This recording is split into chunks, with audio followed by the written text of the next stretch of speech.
ለምሳሌ ከክርስቲያኖቹ ብንነሳ የፈጣሪ አምላካቸውን ስም ማን ብለው ነው የሚጠሩት? እግዚአብሔር። በዚህ ስም ግን የሚግባቡት ከማን ጋራ ነው? ከመሰል እምነት ተከታዮቻቸው ጋር ነው። ይሄንን ቋንቋ ወይም አማርኛ የማይችሉ ሌላ ቋንቋ የሚጠቀሙ ወይ ሌላ ሀገር ላይ ቢሄዱ የሀገሩን ስም ነው የሚጠቀሙት። እዛ ያለው ክርስቲያን የሚጠቀመው ሊግባቡበት አይችሉም።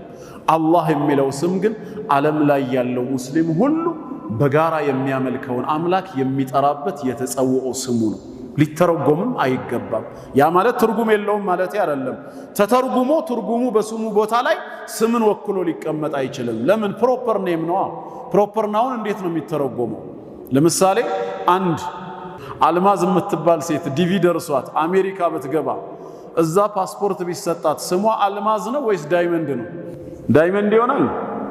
ወይንም ደግሞ ትግስት የምትባለው አረብ ሀገር ለሥራ ገብታ እዛ ብትቀጠር ስሟ ሰብር ተብሎ አይጠራም። ትግስት ነው፣ አልማዝ አልማዝ ነው። አላህም አላህ ነው። ማዕናው ምንድነው? ሌላ ጥያቄ ነው። ከዚህ በፊት አይተነዋል መሰለኝ የስሙንም ትርጓሜ አልኢላህ ከሚለው የተገኘ መሆኑ ዙል ኡሉሂያ አላህ ማለት አምልኮ የሚገባው ጌታ ማለት እንደሆነ አይተናል። ስሙም ሙዕጂዛ ነው። ከስሙ ተአምራት መካከል አላህ የሚለውን ጻፉት የምትፈልጉት ግድግዳ ቤታችሁ ላይ ፊደሉን ቀርጣችሁ በጣላችሁት ቁጥር የተቀረው አሁንም አላህነቱን እየጠቆመ እስከ መጨረሻው አብሮ ይሄዳል።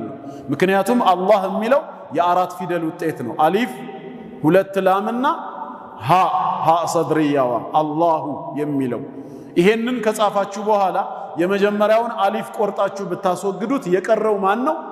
ሊላሂ ወሊላሂ ሙልኩ ሰማዋት ወልአርድ ወሊላሂ ማ ፊ ሰማዋት ወማ ፊል አርድ እያለ በቁርአን ላይ በብዙ ስፍራ እሱን ይጠራዋል። የመጀመሪያውን አሊፍና ላምን ሁለቱን ደግሞ ስትቆርጡት ምን ይቀራል? የቀረው ለሁ የሚል ይቀራል። ወለሁ መን ፊ ሰማዋት ወልአርድ ወለሁ ማ ሰከነ ፊል ሌይሊ ወነሃር እያለ በብዙ የቁርአን አንቀጽ እሱነቱን ሲጠራ እናየዋለን። የመጀመሪያዎቹን ሶስቱን ደግሞ ስንቆርጣቸው አሊፍና ሁለቱ ላም ሲጠፉ ማን ይቀራል? ሁ ይሆናል። አልዋው ዒወዳን ضም እንደሚባለው ወዒንደሁ መፋቲሑል ገይቢ ላ ያዕለሙሃ ኢላ ሁ። በዚህ አይነት የተጠቀሱ ብዙ የቁርአን ጥቅሶች አሉ። እንደው ከዳር የሚለውን ደግሞ ትተን ከመሃል ብቻ እንቁረጥ እንልና አራቱን አስቀምጠን ከመሃል አንዱን ላም ስናወጣው ኢላህ የሚል ይቀራል። ወኢላሁኩም ኢላሁን ዋሂድ አላህነቱን ከመጠቆም ያልተወገደ ማለት ነው። እሱ ብቻ የሚጠራበት የተጸውዖ ስሙ ነው። ስለዚህ ማመልከው አምላክ ሁወላህ እርሱ አላህ ነው። አሐድ አንድና ብቸኛ፣ ሁለትዮሽ የሌለበት የማይከፋፈል አጋር የሌለው አሐድ አንድና ብቸኛ ነው። አላሁ ይሄ አላህ አሰመድ የፍጡራን ሁሉ መጠጊያ ነው። ፍጡራን በተቸገሩ ሰዓት ብቸኛ ደራሻቸው እርሱ ነው። ያ አዩሃ ናሱ አንቱሙል ፉቀራኡ ኢለላህ ወላሁ ሁወል ገኒዩል ሐሚድ እንዳለው ሁላችንም ወደሱ ምንድነን? ከጃዮች ፈላጊዎች ነን። አላህ ግን ከኛ የተብቃቃ ምስጉን ጌታ ነው።